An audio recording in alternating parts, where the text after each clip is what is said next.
Hello friends, welcome to my channel. DY স্ট্র্যাটেজিকের পার্টের আরও একটা নতুন ভিডিও নিয়ে চলে এলাম। আজ 5 জুন, আর আমরা সবাই জানি 5 জুন ওয়ার্ল্ড এনভায়রনমেন্ট ডে বা বিশ্ব পরিবেশ দিবস হিসেবে পালন করা হয়, অর্থাৎ 5ই জুন বিশ্ব পরিবেশ দিবস।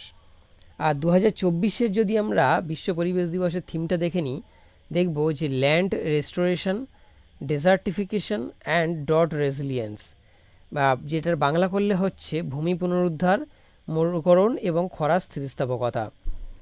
আচ্ছা, এবার আমরা স্ট্র্যাটেজিকের কিছু পার্ট, এই এনভায়রনমেন্ট রিলেটেড বা পরিবেশ রিলেটেড বেশ কিছু স্ট্র্যাটেজিকে আমরা দেখে নেব, যেগুলো এক্সাম রিলেটেড বা এক্সামে বারবার আসে। প্রথমে আমরা দেখে নেব যে পরিবেশ সংক্রান্ত কিছু পালনীয় দিবস যেগুলো কি না পালন করা হয় পরিবেশ রিলেটেডই। যেমন প্রথমে কি না, ফেব্রুয়ারি 2 তারিখ হচ্ছে বিশ্ব জলাভূমি দিবস বা ওয়ার্ল্ড ওয়াটারল্যান্ড ডে। আচ্ছা, 28শে ফেব্রুয়ারি যদি বলা হয় জাতীয় বিজ্ঞান দিবস। চলে যাবো আমরা পরের স্লাইডে। এখানে কি বলছে, এখানে মার্চের এই পরিবেশ সংক্রান্ত দিবস মার্চের 3-এ বলেছে বিশ্ব বন্যপ্রাণী দিবস। মার্চ 21-এ বিশ্ব অরণ্য দিবস। 22শে মার্চ বিশ্ব জল দিবস। 23শে মার্চ বিশ্ব আবহাওয়া দিবস। এবার চলে আসছি এপ্রিলে। 5ই এপ্রিল জাতীয় সমুদ্র দিবস, আর 22শে এপ্রিল বসুন্ধরা দিবস। তাহলে দেখো, এগুলো কিন্তু তোমাদের সবই ইম্পর্টেন্ট, ঘুরিয়ে ফিরিয়ে এখান থেকে পরীক্ষায় আসে। পরিবেশ সংক্রান্ত স্ট্র্যাটেজিকে পার্ট যদি তোমরা ভালো করে ফলো করো, এই ভিডিওটা কমপ্লিট দেখো, এটা দুটো পার্টে আসবে।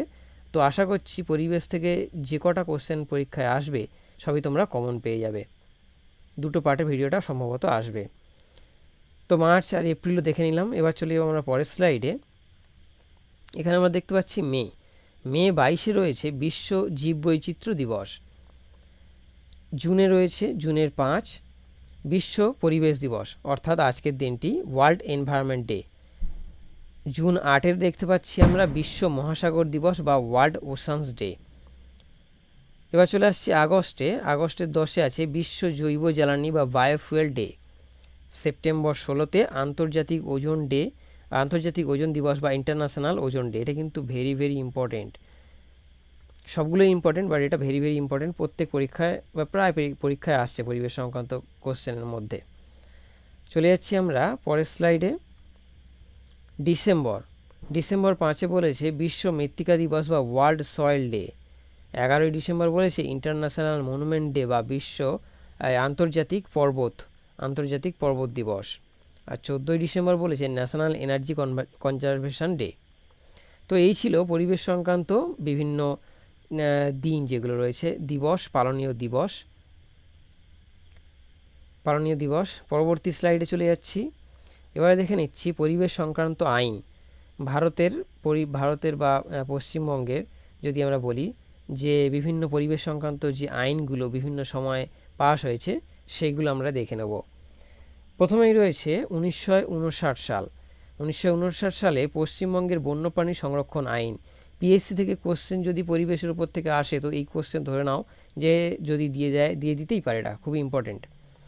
আচ্ছা, দেখো তোমাদের পয়েন্ট ওয়াইজ একেবারে স্লাইড ধরে ধরে বিভিন্ন টপিক ধরে ধরে খুব ভালো করে করাচ্ছি ভিডিওগুলো। তোমরা ভালো করে এগুলো খাতায় নোট করতে পারো রিভিশনের সুবিধার জন্য।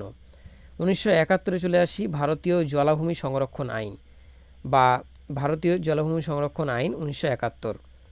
1972-এ যেটা সংশোধন করা হয়েছে আরও একবার 2003 সালে, ভারতীয় বন্যপ্রাণী সংরক্ষণ আইন। এটাও খুব ইম্পর্টেন্ট। চলে আসছে 1974-এ ভারতীয় জল দূষণ নিয়ন্ত্রণ আইন। 1980 ভারতীয় বনভূমি রক্ষা আইন, ভেরি ভেরি ইম্পর্টেন্ট।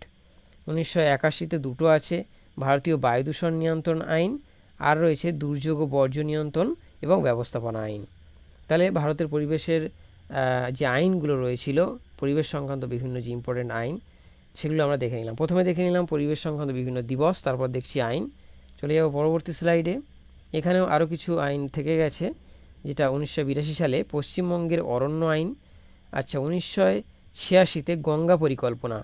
এটাও পরিবেশ তোমরা ধরতে পারো, এখন যেহেতু রিভার গঙ্গার প্রজেক্টগুলো রয়েছে, নমামি গঙ্গে, হ্যাঁ, এইগুলোর মধ্যে থেকে এটা কিন্তু খুব ইম্পর্টেন্ট পরিবেশের মধ্যে। ভারতীয় পরিবেশ রক্ষা আইন, এটাও 1986-তে। 1988-তে বলছে ন্যাশনাল ফরেস্ট পলিসি। 2002 সালে ভারতীয় জীব বৈচিত্র্য সুরক্ষা আইন, আর 2010 সালে ন্যাশনাল গ্রিন ট্রাইব্যুনাল অ্যাক্ট, এটাও পরীক্ষায় আসে। তো আমরা দেখে নিলাম বিভিন্ন পরিবেশ সংক্রান্ত পরিবেশের যে আইন রয়েছে সেই সম্পর্কে। চলে যাবো পরবর্তী স্লাইডে। এবার আমরা দেখব যে পরিবেশ সংক্রান্ত বিভিন্ন যে তোমাদের সম্মেলনগুলো রয়েছে, সম্মেলন বা প্রোটোকল যেগুলো, কিয়োটো প্রোটোকল, তারপরে যে বিভিন্ন রকম সম্মেলন রয়েছে সেগুলো আমরা দেখে নেব। প্রথমেই দেখতে পাচ্ছি রামসার সম্মেলন 1971 সাল। কোথায় যদি সংগঠিত হয়েছে বা কোথায় অনুষ্ঠিত হয়েছে বলবে ইরান। এটা কি নিয়ে হয়েছে বা কোন টপিকের ওপরে, সেই টপিকগুলো আলোচ্য বিষয় কী ছিল, তো সেগুলো হয়ে যাবে এই জলাভূমির সংরক্ষণ। তাহলে রামসার সম্মেলন 1971 ইরানে সংগঠিত হয়েছিল, জলাভূমির সংরক্ষণ। তারপরে রয়েছে স্টকহোম সম্মেলন 1972, ঠিক তার পরের সালে সুইডেনে হয়েছিল। আর এটা কী নিয়ে আলোচনা হয়েছিল? আন্তর্জাতিক পরিবেশ সুরক্ষা। তারপরে রয়েছে নাইরোবি সম্মেলন 1985 কেনিয়াতে সংগঠিত হয়েছিল। কিসের ওপরে? না, পরিবেশের সুস্থায়ী উন্নয়নের ওপরে। ভিয়েনা সম্মেলন, ভেরি ভেরি ইম্পর্টেন্ট, ভিয়েনা সম্মেলন, যেটা কি না তোমরা দেখতে পাচ্ছ 1985 সালে, অর্থাৎ নাইরোবি সম্মেলন যে সালে হয়েছিল সেই সালেই অস্ট্রিয়াতে হয়েছিল। এটা অস্ট্রিয়া। এখানে কি বলেছে না, ওজোন স্তরের সুরক্ষা। এটা কিন্তু তোমাদের বারবার পরীক্ষায় আসে যে ওজোন ডে কবে, ভিয়েনা সম্মেলনে কোন আলোচ্য বিষয় বা পরিবেশের কোন বিষয়টার উপরে আলোচনা করা হয়েছিল, কোথায় আলোচনা করা হয়েছিল, অস্ট্রিয়া, কোন সালে, 1985। এটা তো প্রত্যেকটা টপিক থেকে, মানে প্রত্যেকটা যে লেখা হয়েছে সেখানে সমস্তটার উপর থেকেই কোশ্চেন আসতে পারে। তারপরে রয়েছে মন্ট্রিল প্রোটোকল 1987 কানাডাতে হয়েছিল। ওজোন স্তরের পর্দার জন্য ক্ষতিকারক পদার্থের নিয়ন্ত্রণ, অর্থাৎ যে সিএফসি পদার্থ যেগুলো, সেগুলোর ব্যবহার নিয়ন্ত্রণ করার জন্য এই মন্ট্রিল প্রোটোকল অনুষ্ঠিত হয়েছিল। এটাও ভেরি ভেরি ইম্পর্টেন্ট। আচ্ছা, তারপরে আমরা দেখে নেব প্রথম বসুন্ধরা সম্মেলন 1992 রিও ডি জেনেরিও বা ব্রাজিলে হয়েছিল, পরিবেশের সুস্থায়ী উন্নয়নের জন্য। তারপরে আমরা দেখে নেব কিয়োটো প্রোটোকল 1997 অনুষ্ঠিত হয়েছিল জাপানে, বিশ্ব উষ্ণায়নের বিরুদ্ধে লড়াই, যেটাকে COP3 বলা হচ্ছে। এই কিয়োটো প্রোটোকলের আর একটা যে নাম আছে COP3।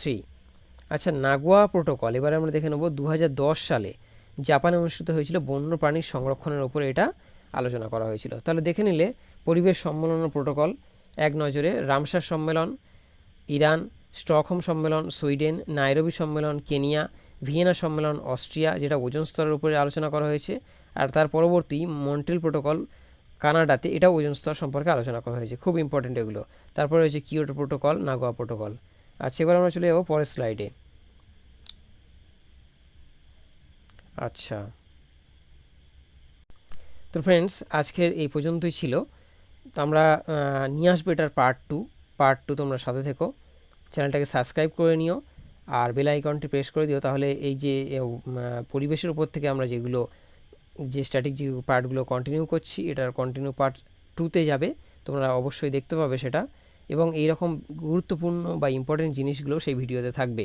ধরো বিভিন্ন রকম পরিবেশ আন্দোলন থাকছে, যেমন চিপকো আন্দোলন থাকবে, ভোপাল গ্যাস দুর্ঘটনা থাকবে, এগুলো তোমরা পেয়ে যাবে। তাহলে চ্যানেলটা সাবস্ক্রাইব করে নাও। আজকে এই পর্যন্তই। Thanks for watching.